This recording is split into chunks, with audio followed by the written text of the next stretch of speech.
Welcome to One Girl in All the World, a Buffy the Vampire Slayer rewatch podcast where we recap each episode in order and discuss. I'm Ashley, Buffy superfan.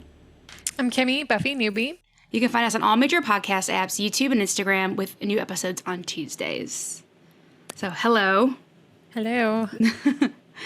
I am not, as I said to you before we started recording, I'm not firing on all cylinders today, so hopefully I can bring the energy for Reptile Boy. You're going to be distracted in no time. Mm-hmm.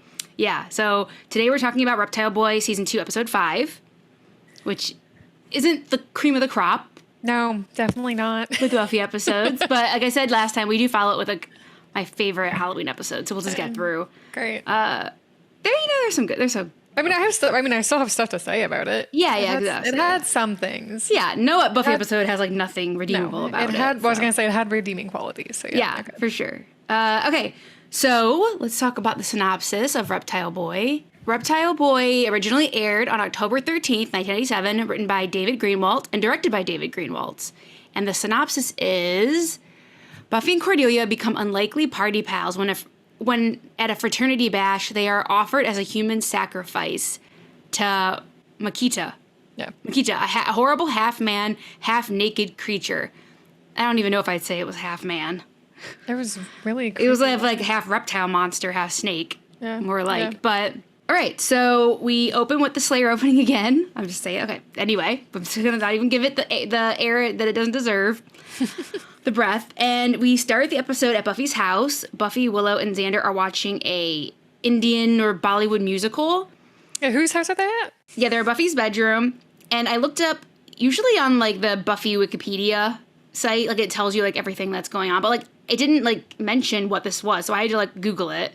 And there was like on the Buffy Reddit, there was somebody had like asked about it. Oh, okay. So it was Pehla Nasha. Pehlanasha, and it came out in 1993.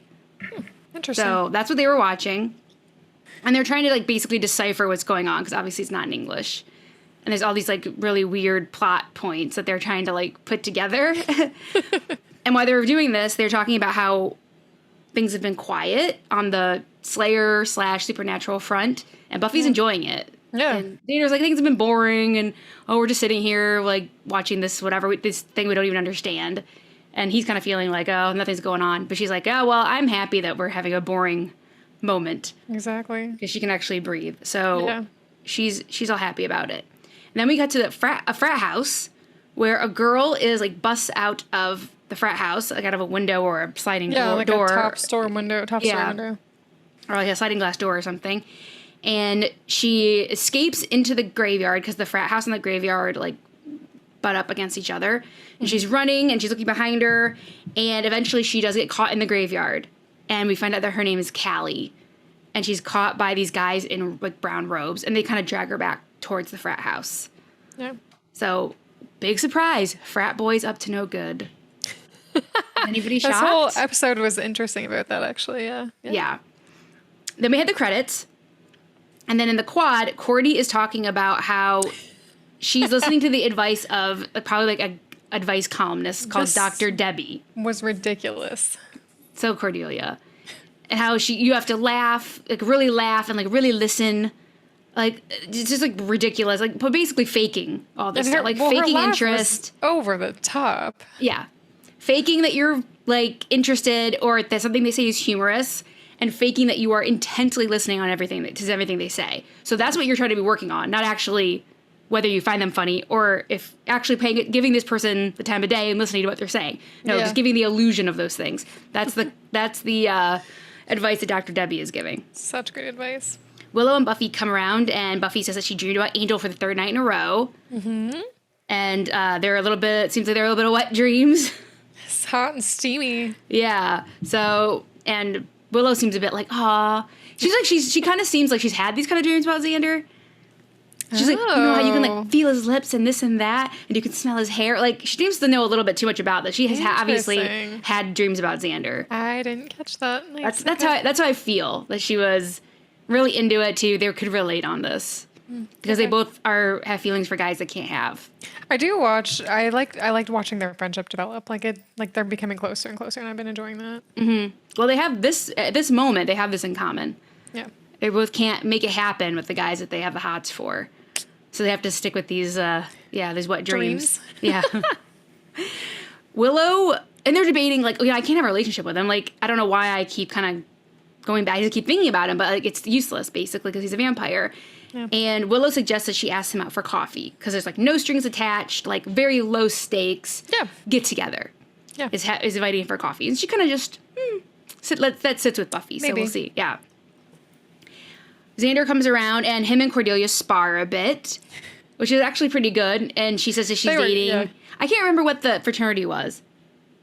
The name. I don't know. Zappa, Kappa, Phi, or whatever. And he's like, and then Xander's like, an extraterrestrial? Is that what you have to go through when you go through all the human men? That was pretty funny. Yeah, I liked that. And then she said something about his pizza delivery career. Yeah, he's like, these are like powerful men in college, and I'm sure your pizza delivery career will take you really far. Yeah, so they're to kind of like have their verbal sparring, which is always good between them. It's always well done. I do. And Buffy says that she's late to meet Giles. She was supposed to meet him 10 minutes ago, but he probably won't care because everything's been so quiet. Yeah. No. he does care. Yeah, we're in the library. He calls her out on it. He's like, just because things are quiet doesn't mean you can let down your guard and all this, and we should be working double time, like, to get all, to sharpen your senses and hone your skills and all this. And she's like, basically oh my says God. She's slacking. Yeah, it's no reason to slack just because there's no current crisis. Yeah. And he's hard on her. He is. And she says that he doesn't understand. And he's like, well, we all have to do things that we don't like. Yeah. And he's like, you don't think I know what it was like to be 16? She's like, no, I don't think you know it was like 16 to be and a girl and the Slayer. Nobody can, and no one alive can relate to what she's going through. And then every Slayer obviously is going through their whole set of other circumstances with their own situation. So they can, their experiences would be completely different from each other. But yeah, so that's the closest you can get to somebody that would understand like what she's going through. So he's doing his job, but he's not emotionally seeing what other things she needs, just like in When She Was Bad. Mm-hmm. She needs other things to blossom as a Slayer too, other than just like training tactics and all that. Yeah, definitely. And Buffy is pouting. She's such a cute pout, by the way. Yes. She's adorable. She's like the cutest. Yeah, and he's like, it's not gonna work on me. I'm not looking at you. It's not gonna work. And she just keeps laying it on. He's like, it's not working. And he's like, you're going to come right to the library after school, do your homework, and then we're going to train. And so then that's when she starts pouting. And no dawdling. No dawdling with your friends. And she's just pouting and pouting. He's like, nope, not going to work on me. In the quad, Buffy, Xander, Willow are dawdling. And she even says, and Willow says, are you supposed to be in the library doing your homework? And she says, I'm dawdling with my friends. Doing exactly what she was supposed to do. So Giles is going to be mad. Yep. A car pulls up with two guys in it. One driving a nice car, fancy car. That we find out his name Richard. I didn't even catch what kind of car it was. So good eye. It's a BMW. Yep. Good eye. Cordy runs over to there because it's the frat boys, and they're inviting her to a party. And the other guy in the car, which we find out his name is Tom, sees Buffy hanging out, and he's obviously like intrigued by her, and he wants Cordy to introduce them. So Cordy was like, oh, yeah, pretends to be friends with Buffy because if these guys are interested in Buffy. We're like sisters. Yeah, she has to play the part, I guess. So she has to, like, kind of win Buffy over to, like, play along so she can get close to these guys, too. So she brings Buffy over, and the Richard is like, ew, a complete sleazeball right off the top. And Buffy is definitely catching on to that, not interested or whatever. And then the other guy that was in the passenger seat named Tom kind of like talks to her, and he seems like a normal guy, like nice guy. He is a senior in college, and she's a junior in high school. So that's a bit of a, it's better for Buffy because like the age difference is smaller than her in age. Yeah. Yeah, that's true. They're alive at the same time, so that helps. But yeah, he seems like, he says that he's only in the fraternity because it was really important to his dad and his grandfather, but he doesn't really relate to these guys. Yeah, he seems like a nice, level-headed, empathetic, down-to-earth person compared to this Richard guy who seems like a dick, honestly. Yeah, he doesn't seem like the frat bro like these other guys are. Yeah. So, Buffy has a little conversation with him, and they kind of have a nice little conversation, and he asks her to the party. Yeah. And she says no because she's kind of involved with someone. And he's like, oh, sorry, it's fine. But she seems interested, right? She definitely warms to him. Yeah, like they have a nice conversation. And I think especially with a juxtaposition between Tom and Richard, like right next to each other, like obviously the guy you're gonna like good give the cop, time of day. bad cop. Yeah, exactly that. I didn't even see it that way, but that's exactly what we're seeing here. So, Buffy's like, thanks but no thanks, but it was really nice meeting you, and she genuinely means that, And then Giles comes out of the school. He's like, Buffy. He gesturing to his watch. He's like, come on, she's in trouble. So she runs off to train with Giles. Yeah. In the library, they train, and he always underestimates her as far as like where her skill level is. He's like, what if a demon came up and did this, and he tried to like attack her? Yeah, it's like nothing for her, and she just like totally like dominates him. Yeah, and so she's like stronger, and I think like it's very.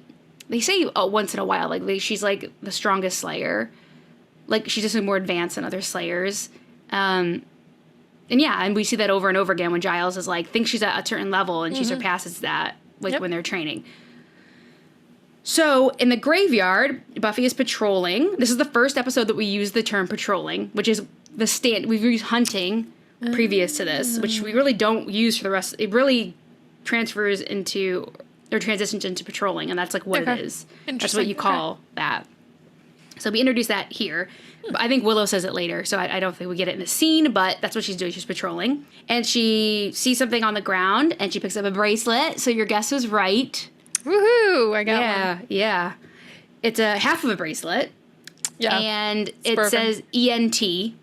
It's like a, what do you call that kind of bracelet? There's a name for it. An ID bracelet? No. Yes. No, I think it's ID bracelet. I was going to say identity bracelet, but that makes ID bracelet. An ID bracelet, yeah. Yeah, so it has like the little bar with something on it, and it's this one's broken in half, and we just have the last initials. They were popular back when we were like in school then. Yeah.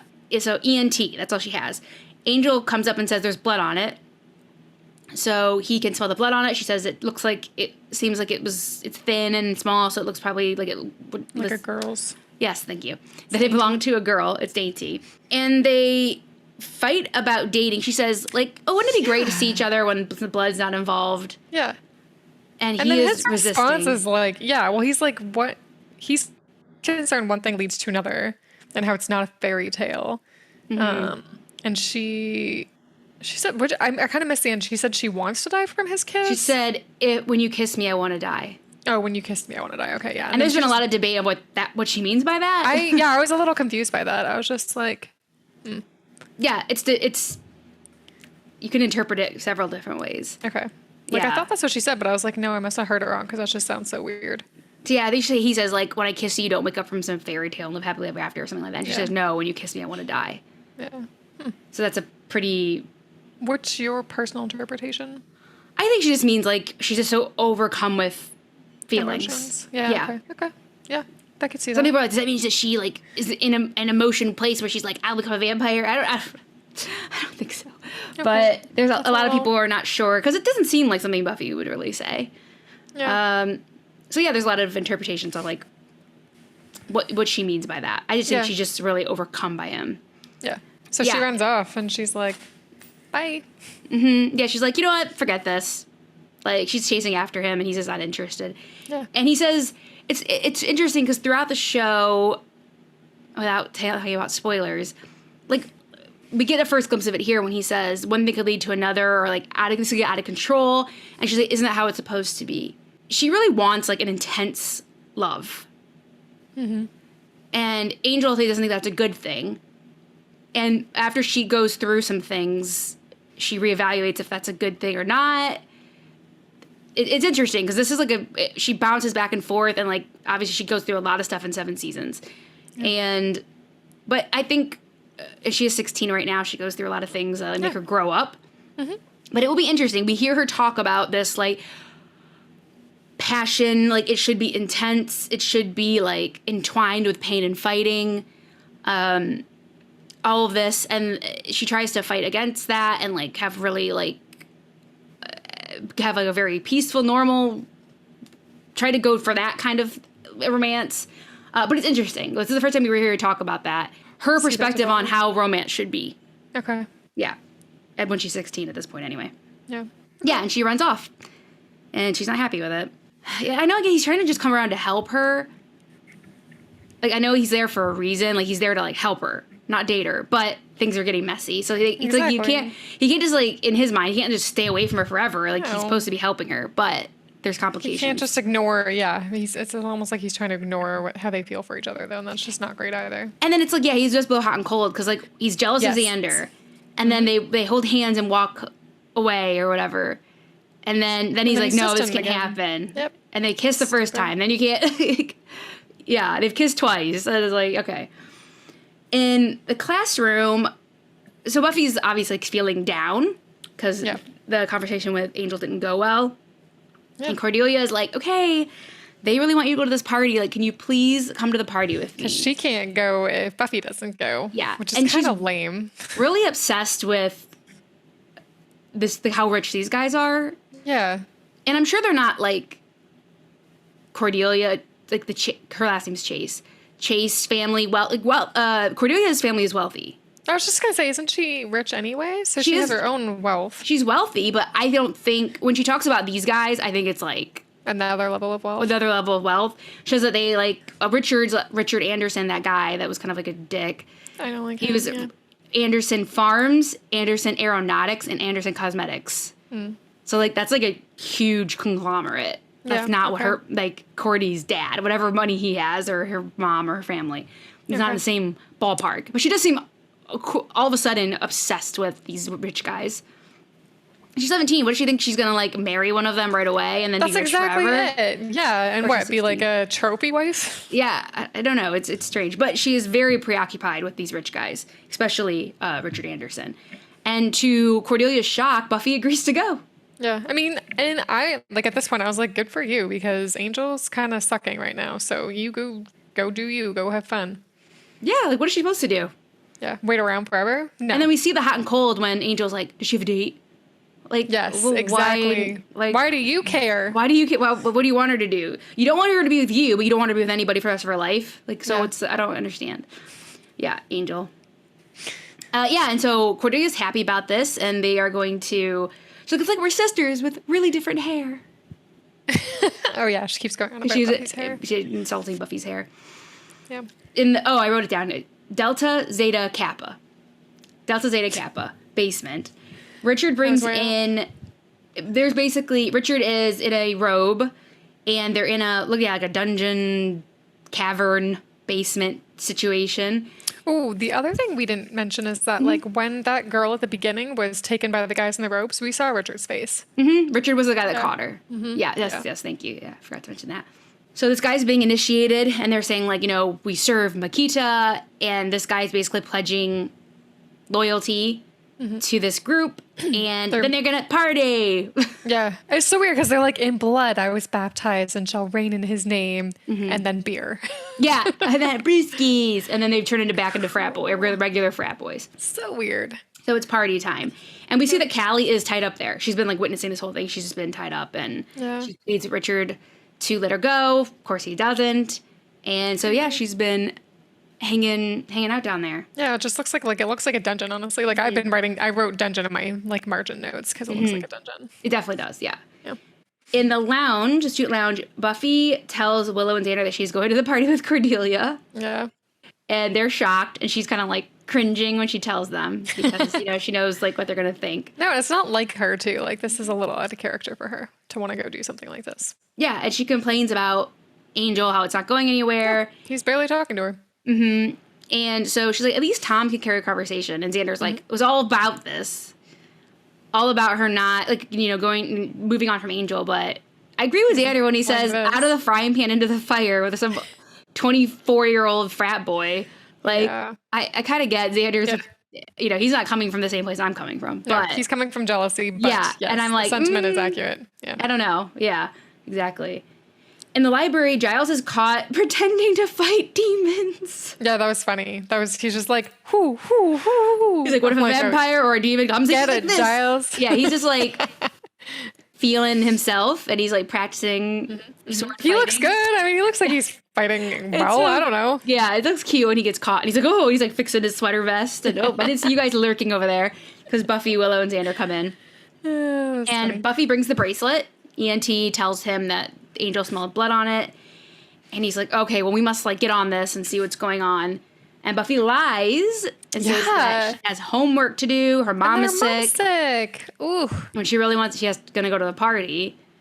And he says, okay, well, yeah. And Buffy said, I'm not feeling well either. He's like, okay, yeah, then you should stay home tonight.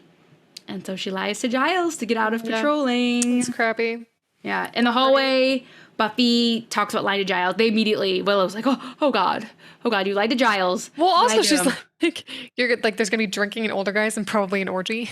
Yeah, and Xander's like, oh, how do I get an invite if there's gonna be an orgy? Yeah.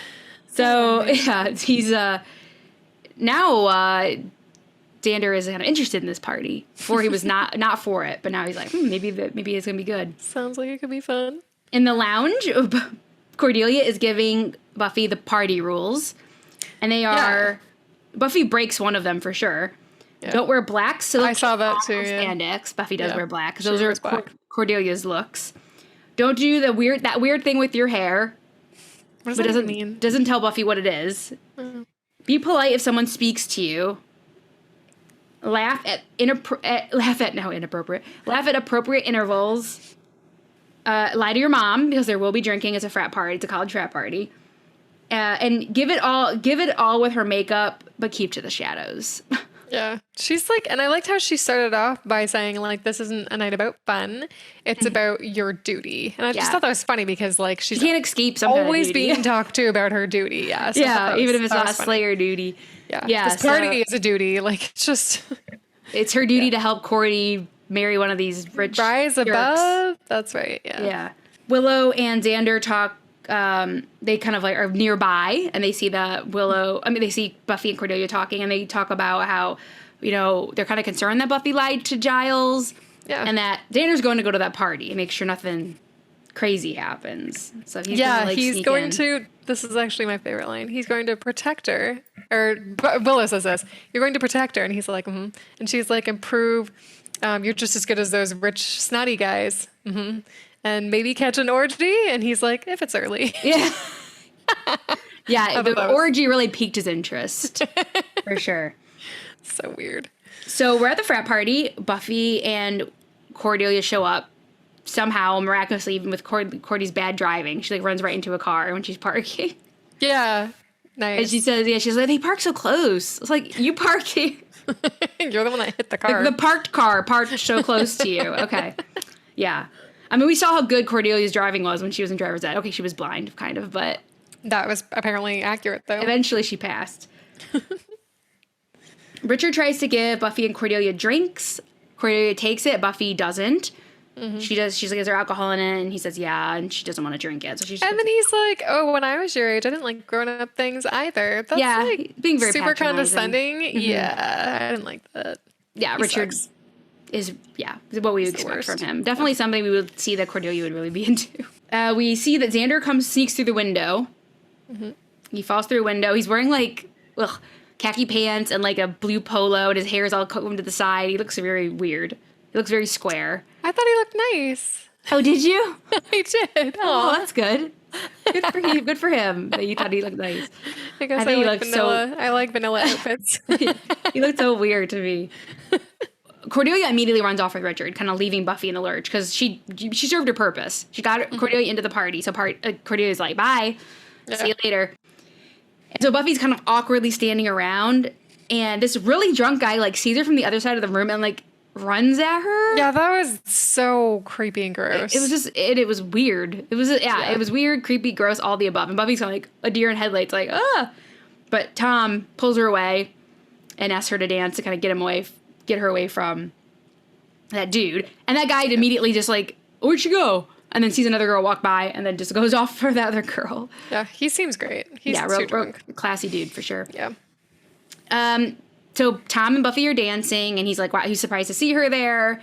Thought she was involved with someone or that you were seeing someone. She said, someone's not seeing me. So she's like, he's not really into me, not the other way around. Mm-hmm. So he's glad that she's there, and they're having a nice dance and a nice conversation. And then, he even says, okay, that Hulk is gone, so you don't have to dance with you anymore. And she's like, oh, he might come back. I thought that was cute. Yeah. Buffy, so they keep dancing. I want to keep dancing. Yeah. Yeah. So she's interested, for sure. The the other frat boys notice that Xander is there, and they know that he's like a party crasher. Yeah. Poor Xander. And they're like, oh, looks like we have a new pledge. And they grab him and drag him away, like chanting new pledge. So, oh boy, poor Xander. Buffy wanders outside, but yeah, she sees the glass, she looks up, and she sees a window is boarded up. Yeah.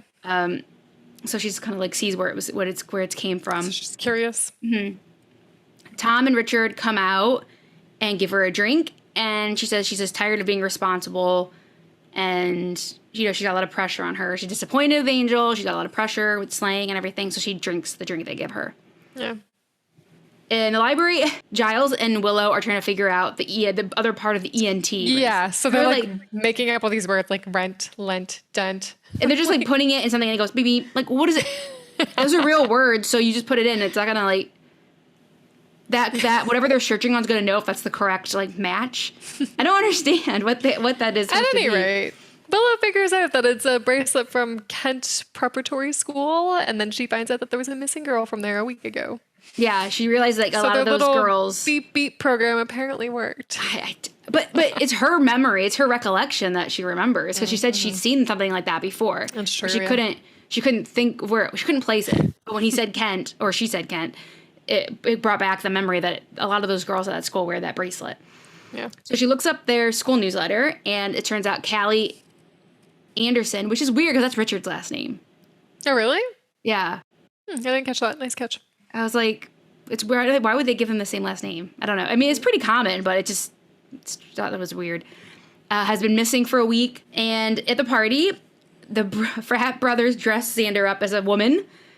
They put lipstick on him, a blonde wig, and like a huge bra. Yeah, like ridiculous. Like ridiculously huge bra filled with whatever. So it looks like he had boobies. And they're just making him dance. Yeah. And make a fool of himself. Buffy's obviously drugged. She's kind of like tumbling or like stumbling through the hall, like the party, knocking things over. Yeah. And she makes her way upstairs to lie down because she's obviously like not in a good way. I wasn't a huge fan of that part of the scene. I thought that was like, I don't know if they were trying to make people think like, hey, if you go to a party, don't ever accept a drink from somebody. I hope that's maybe one of the things people could take away from this. Mm-hmm. Yeah. Yeah, never take a drink that you haven't seen poured in front of you. Definitely not. Yeah. But it happens all the time. Yeah, I know. And obviously they need to drug them for a certain reason. Yeah. Like not the reason that reason that like, normally happen at a party. Yeah. Well, who knows? Like she goes in the bedroom and lays down, and Richard comes in and like starts touching her and stuff. Yeah, that was so creepy. I didn't like that scene either. That was well, yeah. I mean, yeah. Gross. And then Tom stops him, and you're like, oh man, like, Tom's like, good. Like, okay, we keep saying that we keep saying the difference between Tom and Richard. We keep seeing the difference between Tom and Richard. Mm-hmm. We think that like Tom's a really stand-up guy and like respectful and like good, and like Richard's like just a trash person. Yeah. Yep. But then he's like, she's not for you. She's for him. Fun. Yeah. She's for the pleasure of the one we serve. Yeah. And he says, so is that one. And we see that Cordelia's already passed out next to the bed. Yeah. So Cordelia was already drugged. Well, 'cause she had the first drink. Yeah, yeah. So she's been up there probably for a while. Yeah. In the library, yeah, they say Callie's been missing for over a week. He says he's going to call Buffy. She stops him and she says, no, Buffy's sick. But and he's like, right. Willow is trying to cover for Buffy. Yeah. And he's like, right. Yeah. He's like, you know what? You're right. We need some more information before we just like disturb Buffy. And Willow finds that there's other girls missing, that 2 other girls went missing the same time last year. Mm-hmm. And from different schools. So they think it might be some kind of like regular or like annual something or other. Yeah. Yeah. For the murderer. So Willow says, why don't you call Angel and ask about the bracelet? Because he was there. Like, let's not worry Buffy. So she's trying to like still move things along. Yeah, clever. Without getting Buffy involved. Because if he calls her, she won't be there and there will be badness. Mm-hmm. At the party, they kick Xander out. Yeah. Poor Xander. And he's, still in his bra and his wig and everything. And he pulls it all off and he just like leaves the porch. In the basement, Buffy and Cordelia come to, and they are chained next to Callie. So they're chained down in the basement, dungeon, cavern et cetera, et cetera. And the guys are all in those brown robes, chanting. Brown robes, yep. And they're carving, like, symbols into each other. Because they are all covered in scars. Yeah. Because they, like, self-mutilate these. Like lines and stuff like that. Yeah, like, I think Tom has a bunch of, like, diamonds. Yeah. In his chest and back and stuff. So they carve stuff into them for this creature or whatever. And Callie says, like, that they're not going to go home, that one is different, nicer.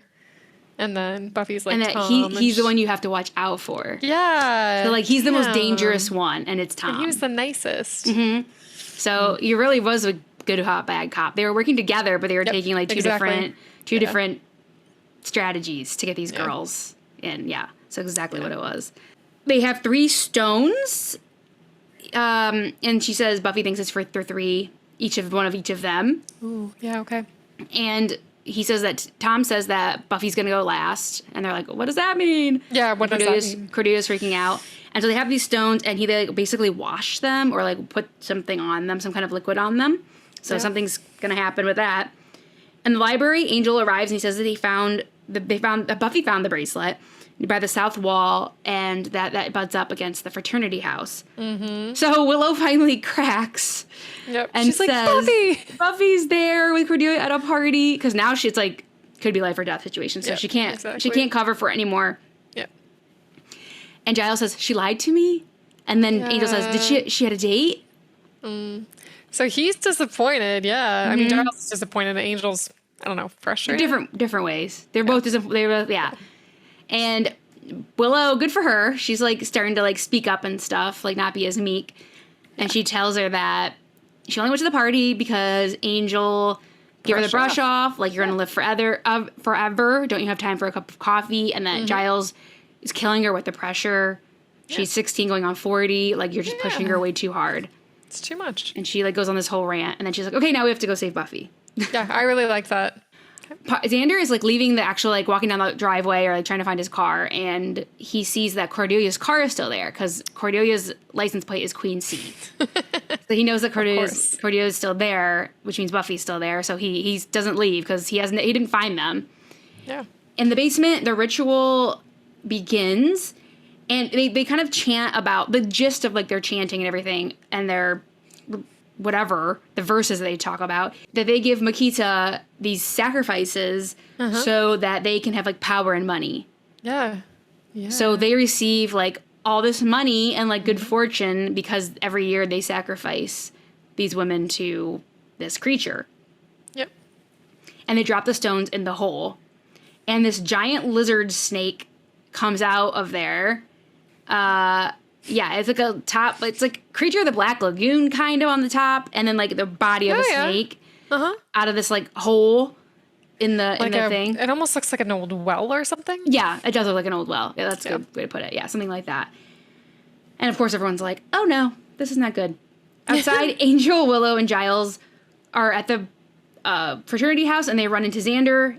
And Xander is in a robe because he found it in the trash, and he's going to try to use it to sneak in. Because he saw them through a window that they all went to the basement with robes on. Yeah. And they all are ready to go in. Angel is raring to go in vamp face because Buffy's in danger.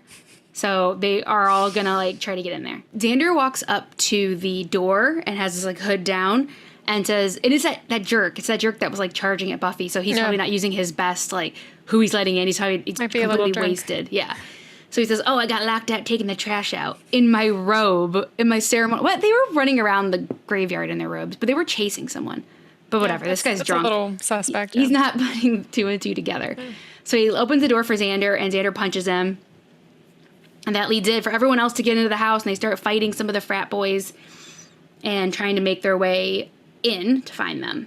In the basement, Kita's coming for Cordy first, and she's screaming, and Buffy's trying to say, don't eat her, she's like skin and bones, you won't be hungry. Tom hits her and threatens her that he will feed him to Makita in pieces if she doesn't be quiet. Makita still like charges on Cordelia, and Buffy breaks free of the chains because this whole time she's been trying to get the chains. They're chained with their hands above their heads, like to the rocks above or something. So she's been pulling on those, and she finally gets free. And she fights Tom, grabs the sword that he had, because he said he was going to slit Buffy's throat with it, which is pretty intense. Yeah. And pushes him over like a ceremonial table with like candles and everything, and then jumps up and basically cuts the snake part of the demon in half. Yeah, she like, boop. Yeah, just slices it in half, and he's like, rah, and just dies immediately. Yeah, it was pretty anticlimactic, actually. Yeah, it was pretty quick. It was like pretty just like... But while at the end of this, Willow, Xander, Giles, and Angel are coming down the stairs. So they just meet the end of all the action. Yeah. But it is funny when she says, "Oh, you saved us," and then she, instead of like saying that to Buffy, she like hugs Angel. Oh, yeah, she hangs all over him. Oh my hangs gosh. all over Angel. So Angel takes Tom away. Yep. Buffy and Giles have a heart-to-heart. He's like, "You lied to me," and she apologizes. Yeah. And he apologizes too. Yeah. That he's been pushing her too hard, and that he's gonna basically ease up. He's still gonna be like, do his job and make sure she's nudge now instead of push. Yeah, exactly. And he says, "I only do it because I know what you're gonna face," and he wants her to be safe. So I get where he's coming from, but yeah. Yeah, of course. He's pushing her too hard, so he's gonna let up a bit. And so they have like a nice little heart-to-heart there. Yep. In the Bronze, we see Cordelia has changed tactics for her men.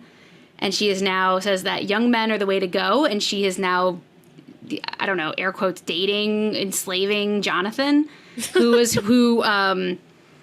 was her name? The Inca Mummy girl is who she tried to kiss, if you remember. Oh. Remember the one was like, "I thought you were with that's Xander." right. Yeah. That's him. And we find out his name in this episode is Jonathan. Okay. And he's like wearing a suit. He's bringing her. He's like basically being a little like her servant. He got one thing wrong in her coffee order, so he rushes back, and she's just like, "Oh, this is the way to go, because they'll do anything for you." Oh my God. She's awful. And Buffy, Willow, and Xander are also sitting at a table at the Bronze, and Xander weirdly is reading a newspaper, which seemed odd. But he said that they got the frat boys got consecutive life sentences, which happened pretty quickly. I don't think things happen that quickly in this court system. It's been a couple of days or something, or a week. Unless they pled guilty. I mean, maybe, but there's more to it, right? Yeah. They said that they found in the cavern, bones dating back 50 years of all these girls. They've already like dated the bones and everything. Like they have all the evidence, like for like it would take more to even bring appropriate charges. They would need more than like a week. Yeah. I don't think it would. Like, sentencing wouldn't even happen that fast. You couldn't even get a sentencing trial that quick. Yeah. So even if they did, so it's just whatever. The timeline's a bit weird, but they wanted to like wrap that up. What happened to them? Yeah. And then they also say that obviously it's a generational thing that the families keep up. These like rich families, like their sons go into this fraternity and do this, and it keeps the family prosperity going. It's so crazy. And since Makita was killed, they like have had like plummeting profits, boardroom suicides, like all these horrible things are happening to these companies. Yeah. Because it was all like fake anyway. Makita was the one like giving them all this like prosperity and like making sure that their companies made a lot of money. Yeah. So now they don't have that anymore. All these bad things are happening. So this was like a generational thing that these guys passed down to their sons so they could all be rich and powerful. And then I like how Willow says it's amazing how Angel turned when he knew Buffy was trapped. It's cute. Yeah, she said, she's into that. Yeah, she's into the passion that Angel showed when he was upset and obviously angry that Buffy could be in danger. Yeah. And she says, "Have you heard from him?" And she says, "No." And this is my favorite line, when Xander's like, "Angel, Angel, Angel, does every conversation we have come back around to that freak? Hey man, how you doing?" Because Angel shows up right next to him. He doesn't even care that he was just talking shit about Angel. He's like, "Hey man, how you doing?" He just goes back to reading the newspaper. I just thought that was funny. And then so Angel shows up and asks Buffy if she wants to have coffee sometime. Yeah. So I think he's finally really cute. Mm-hmm. And she's like, "Sometime, I'll let you know when." Yeah, she's playing it cool for once with him. Yeah. Like she never does. But like finally she's playing it cool with him. Yeah. She's trying to try, but she's like, "Oh, I may be going to the Bronze. And why weren't you there?" But yeah, she's kind of trying to play it cool now. She's been pretty transparent about how she feels about him. Yeah. But I guess now that she's got him a little bit on the hook, she's like, okay, when that'll back away, maybe sometime we can get coffee. So yeah, and then she just gets up from the table all cool and leaves. And then she's like smiling because she's like, yeah, got him. Got him on the hook. Gonna reel him in now. Yeah, and that's the end of the episode. Yeah. That's Reptile Boy. Okay. My favorite line, like I just said, was the when Xander talks about Angel, Angel, Angel. How you doing, man? That freak. How you doing, man? Hey, how you doing? And then my favorite scene was actually the Angel Buffy one in the graveyard. When they had that whole conversation about dating and you don't know what you want and, you know, I'm too old for you and yada, yada, yada. All that whole, like, argument. Okay. Yeah. I think that was good. It was one of the only things that got really pushed really forward in this episode was Buffy and Angel. Finally, I think just being like, okay, this is going to happen. Both accepting that they can see where it goes. Yeah. That's the only, like, thing that got moved forward in this episode from. That's true. So I think that was, like, the most consequential scene that we got. I mean, that's fair, because it almost, to be honest, felt like a standalone episode to me. It was, yeah, for sure. Yeah. Okay.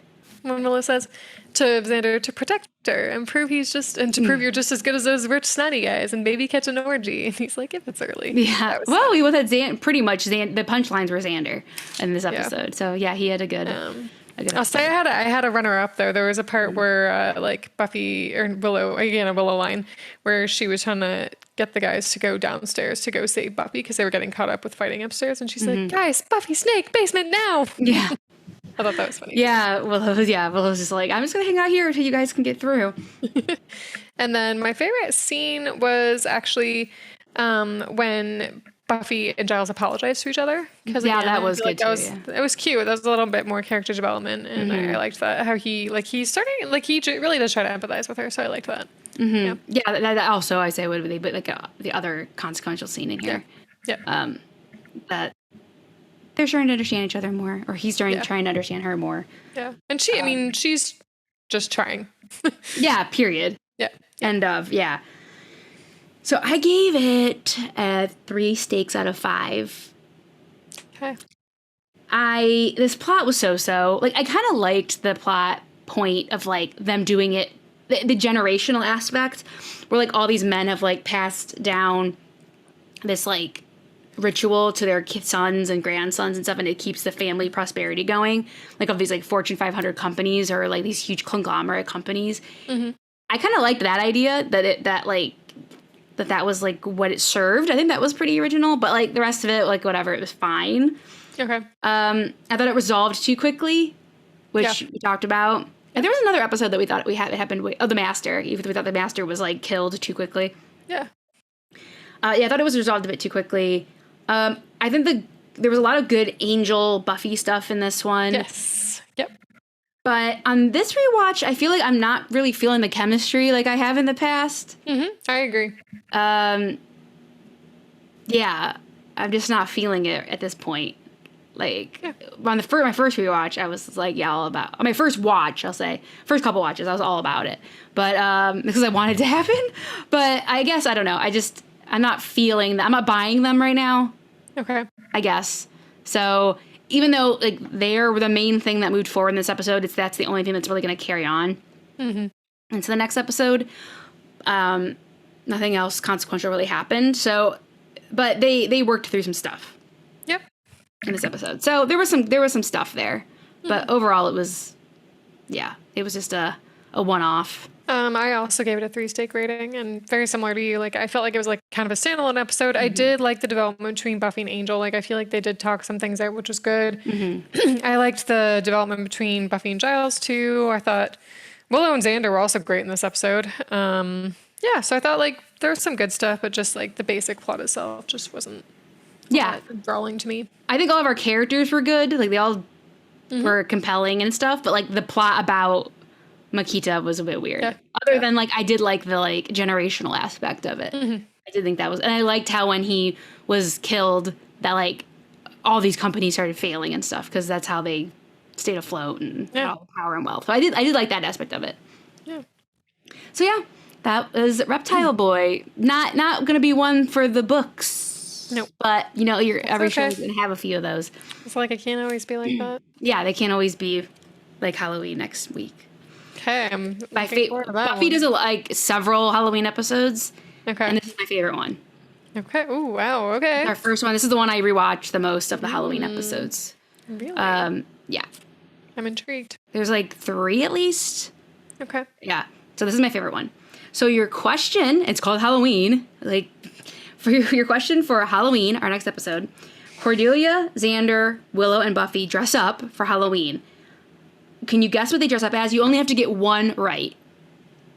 So you get you get 4 chances to get it right. 4 chances. Oh, so it's not like a group costume? No. They all dress up as different things, but you only have to get one right. Shoot. So there's Cordelia, Okay. Xander, Willow, and Buffy. Okay. Let's see. Willow already did a cute little Eskimo thing, so she's probably gonna pick something non-sexy, I would say. Okay, I'm gonna guess Xander dresses up like a cowboy, or somebody dresses up like a cowboy, and then Cordelia is gonna do something like prom queen or beauty pageant something, or like a bride, or just something over the top dress, whatever, some beautiful glitzy thing. And then Buffy would probably do something kind of cool and interesting. Okay, I don't know. Those are some I would of my say guesses. out of all of them, Buffy's would be the least common, Okay. and Willow's would be the most common. Okay. Most And then common. Xander and Cordelia's would be closer to common, but not. I'd say Willow would dress up like a clown, but that would be mean to Xander. But let's go with clown. Oh, right. Yeah, because he's scared of them. Yeah, he's scared of clowns. And Okay. then Buffy, oof, I don't know. Buffy's is the hardest. Okay, I don't think I'm gonna guess it. The 1920s flapper girl. Oh, okay. Okay. Good. All right. Yeah. So next week is a good one. Okay. So many good lines. Like, I don't know what Alright. show I'm going to pick. All Like, right. It's so well written. So that wraps up season 2, episode 5, Reptile Boy. Again, you can find us on all major podcast apps and YouTube and Instagram at One Girl in All the World Pod. You can email us at onegirlpod@gmail.com. Please also leave us a 5-star review on your favorite podcatcher, whatever you listen on. So thanks for joining us. We'll be back next week with season 2, episode 6, Halloween. Woo! Woo. Slay real soon. Bye. Bye.